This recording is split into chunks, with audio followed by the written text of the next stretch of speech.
Hey, how's it going? Yeah, they took away my countdown for some reason. I gotta look into that. How's it going? Abrupt transition. It's Nate Mumford, as always, Director of Sales Engineering here at RCS. Hope you and your family and friends are happy and healthy and all of that good stuff. Are you ready for another RCS Live? Today, we're going to talk about GSelector and specifically the appearances. Had a lot of great responses last week to our Zetta appearances. We thought, why not do it again with GSelector, right? So as always, we are here. And if you have any questions, feel free to comment. I know we're live on YouTube, Facebook, Twitch, and now Twitter Live. Of course, we have our archive always over at rcsworks.com/rcs-live. Those are free for you. Check out our past topics and all of that. And a couple things of housekeeping to get out of the way first. Just a heads up, we are hiring. That's right. RCS is hiring an install engineer for media monitors, which is a really, really cool job. If you're curious about that, go to the RCS or iHeart portal and look for that job there. It's called the install engineer. So yes, we are hiring over there if you want to interested into that. Of course, don't forget your backups. Check your backups, your data exchanges. That's right. If you have a redundancy setup, go ahead and just take the time to double check that redundancy. Make sure it's working, make sure it's there.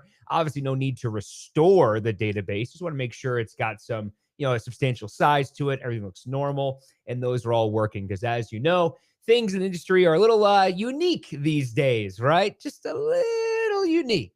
And so, by the way, speaking of that, you've heard me say it a couple times, but Zetta Cloud disaster recovery. That, of course, is not a VM. So if you notice, you've been following along in the trades, some of those that were, attacked, unfortunately, and we sympathize with them, of course. But those are obviously VM setups. This is a Zetta Cloud disaster recovery is truly a written for and on AWS, following best practices and securities, and all those services are built into the Zetta environment as well. So just be aware. Those are some things I want to point out for you too. And as I said, hey, RJ, how's it going? As I said, my comments are up there. How's it going? Hope you're happy, healthy, and safe and all of that good stuff too. So how's it going, RJ? And let's see here. As always, check your backups. Always looking for beta users as well. And of course, our Feature Friday on social media. If you'll be featured on our Featured Friday, let me know. We'll put you in touch with our great marketing wizards, and we'll showcase your station and your setup and all that good stuff. So what do you say we dive right into it and talk about GSelectors and appearances? And you might notice, hey, Nate, your GSelector looks very similar, but slightly different. Listen, as you can tell, I'm sporting the the jacket today because the stand and support knows me. No heat until trick or treat, which means we're almost in Halloween season, my favorite time of the year. And I get to always showcase around this time. I get to showcase the flames. That is right. GSelector themes. If you're not familiar, this is probably about a 4.7 new feature we included. We have the ability to include GSelector themes. And you might think, okay, Nate, I've seen it beforehand. You have kind of dark mode. You have some blue themes and some coffee themes. We also have some festive themes. There's a Valentine's Day. There's a Christmas. And as you can tell, sometimes I like to mix it up here. And you can tell my favorite thing is the skull and crossbone navigation, which is just, it's the best. I absolutely love it. Right, RJ? Hey, Kai, how's it going? Thanks for checking in too. Yes, it is a special Thursday over here. So, of course, if you have any questions and appearances, RJ or Kai or whomever, you can definitely reach out. Let me know. Like, as I said, we're on Twitch, Facebook, Twitter Live, and over on, which one I forget? YouTube. So we're going to talk about themes and appearances, and I have a sneak peek for you today too, as well, in a brand new feature in 5.0 coming down soon. So let's just kind of dive right into it, right? So you can see here all of my colors that I have, right? So the categories, unique colors, sound code, unique colors, these tempo graphs a little bit different. Then you can see if I sort this A to Z, you can see all those individual colors. What we're going to talk about today is we're going to talk about essentially individual attribute colors, themes overall, and then assignments. That's the big thing with GSelector today is the assignments, right? Multiple users accessing different things. So what we have here, first off, tools. I love the spider webs. Global settings, okay? Tools, global settings, appearances. We're going to work a lot in this window here. Tools, global settings, appearances. There's the style. There's my pumpkin theme, little skull next to it. I absolutely love that. So if you want to change your theme, pick it from here, close this window. Just so you know, there's a lot of kind of moving parts here with GSelector. So obviously, if you change a theme, just close GSelector, reopen it. That way you get all the nice window layouts there, and it will save your work. There's no save button here because it's an applied Windows theme there. So just be aware that's how we do that. Let's talk about first individual attributes, right? We're going to goals, not stations, goals. And we're going to balance, and we'll go to individual attributes right now. So goals, balance, attributes. Let's expand some sound codes, maybe some arrow. Do I have arrows in here? I have a couple. Do some maybe energy as well. So what we're doing here is we're essentially talking about individual attributes, right? How do we customize those individual attributes? Very simple. Right click on these. See these here? So you can see there's a 5 right there. So 1, 2, 3, 4, 5. And I've color coded these in the past for something else. But you can see, just right click on these. These are my available choices. And we're going to talk about those in a second. But those are my available choices. So if I want to change an individual attribute, go ahead and right click it. And you can go and change the color of it, right? Wherever you want it to be. And I like to encourage users, the reason you want to kind of change these attributes is think of the ones that you want to be, a warning, if you will. So if I'm in the editor and I want to see something and I want it to stand out, right, Kai? What I want to do here is I want to make sure that my eye sees it visually. So I'll change that color. Otherwise, we can go to, let's say, goals and categories here. And I can go and change these categories and category groups just to kind of keep things nice and organized. I can see them quickly. Now, just be aware, one of the main things when you're talking about color coding categories versus category groups is obviously they're two separate attributes, right? So when I'm going to create a browse format, what am I using? Am I using category or category group? If I jump to the on air in the editor right here, it's going to load my schedule. You'll see that I have my, what is this, RJ? It's a category, not a category group, right? You can see that there, category, right? So that means I'm changing the category here. That's the color. So if you're like here in the States, you have a 1-to-1 ratio for your category groups and categories, it's probably a good idea to keep these relatively the same color, right? Because you want to make sure that it just looks the same. If you have now, of course, a, multiple category within a category group, yeah, maybe do kind of what we had here in the balance, which is that kind of gradient, right? So kind of green, dark green, stuff like that. So something along those lines. But for the most part, if you're looking in categories, you want to make sure these are kind of the same color just to kind of keep your life nice and clean and organized, right? So that's individual attributes. But what about overall? Notice if I jump back to the editor, remember GSelector is a linear product, so it's going to left to right wherever I am. It's going to leave off right where I just was. And you'll notice here that I have some, I'm going to go and just minimize this just a little bit here, get a little more real estate. Notice how I have this nice long black row here. Kind of see how I'm moving there. Also notice if I hit J for juggle. Look at that bright green that I have, right? See those colors there? Those are all customizable. Your highlight up here, customizable. Did you know that? Did you know that's also user customizable as well? And for that, we go to the tools, global settings, and appearances, right? Which has to make this window a little bit bigger just for real estate purposes. So what we have here, right? There's my window.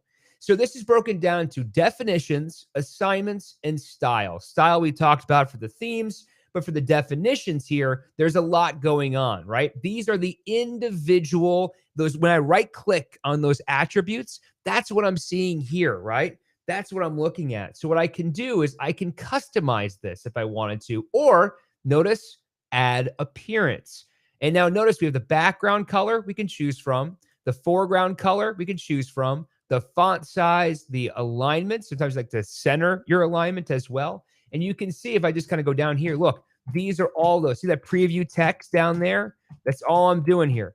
So you can see black and yellow. Well, look at that. What is it? Black and yellow. I got a black and pink here and so on and so forth. There's a whole bunch of these. Some I've created, Some have been in here by default with GSelector, but you can see, you can start to customize some of these individual definitions, right?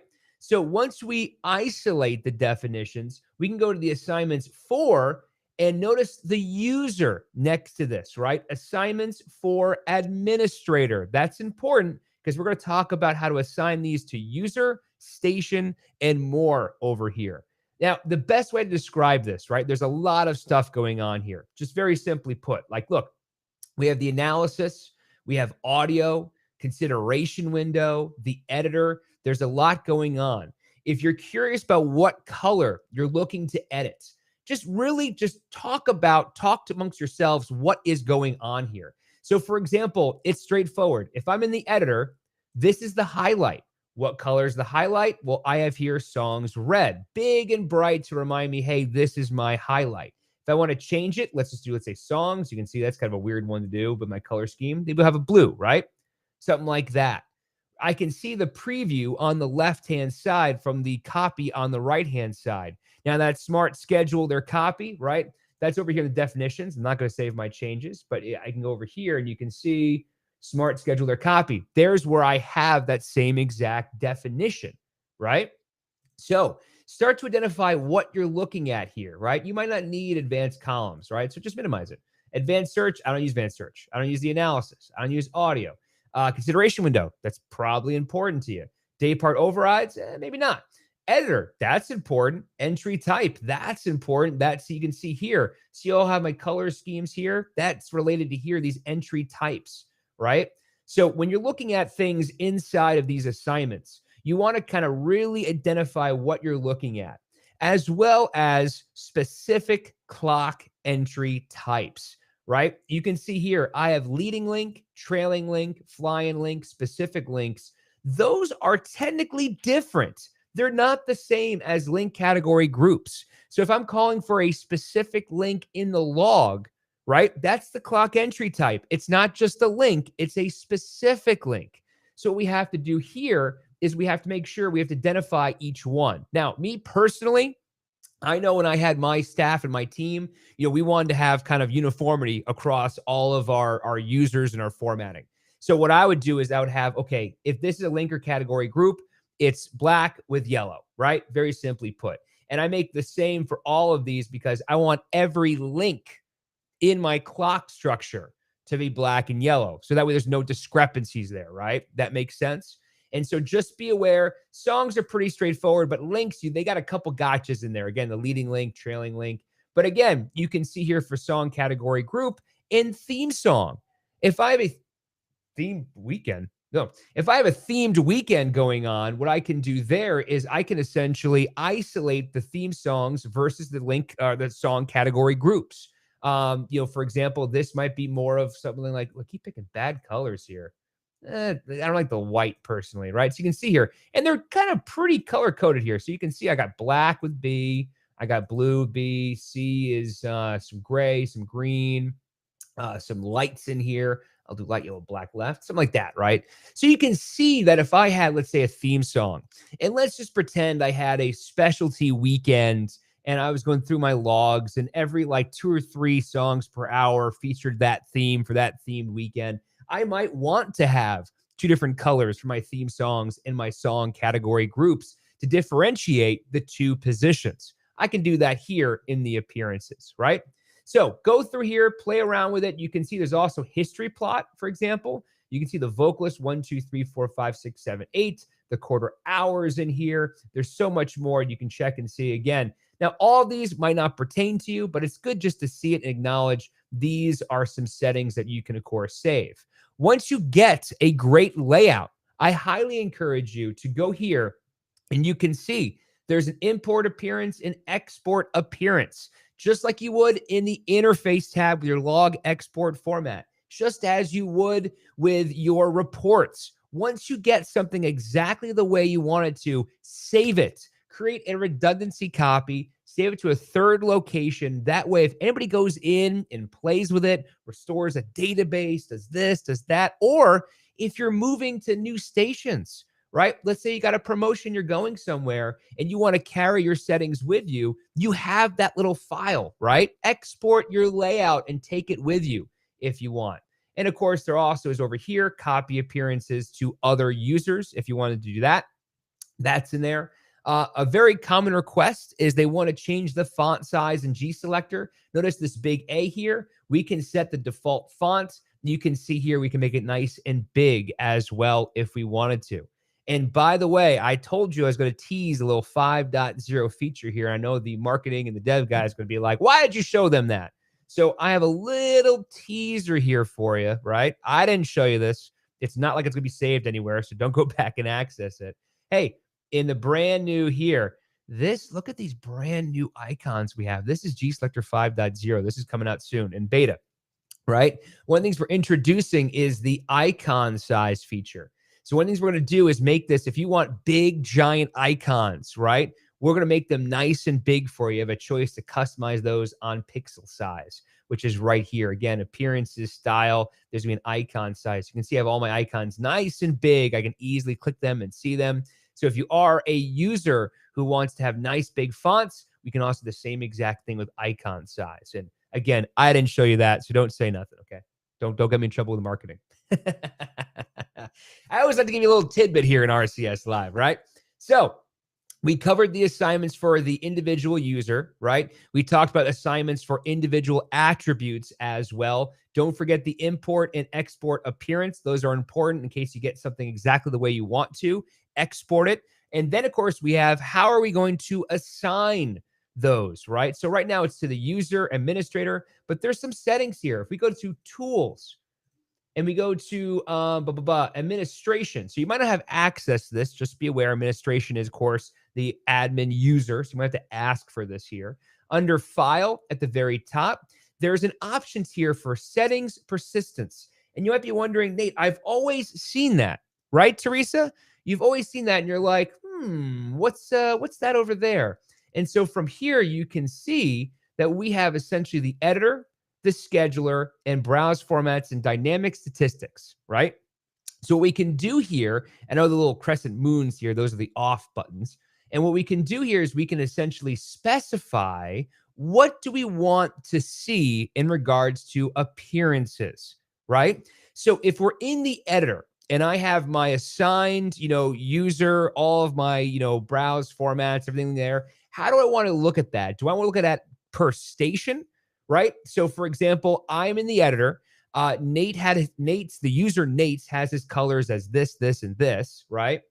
And then from there, if I want to take that, right, and I want to essentially apply it to just the one station, I might use the user and station, right? Because that way it's specific to that one station versus across the board. I can have, if I have my top 40 hot AC, I can bounce those around if I wanted to, right? Or I just keep it user and keep it simple and just carry it across the board.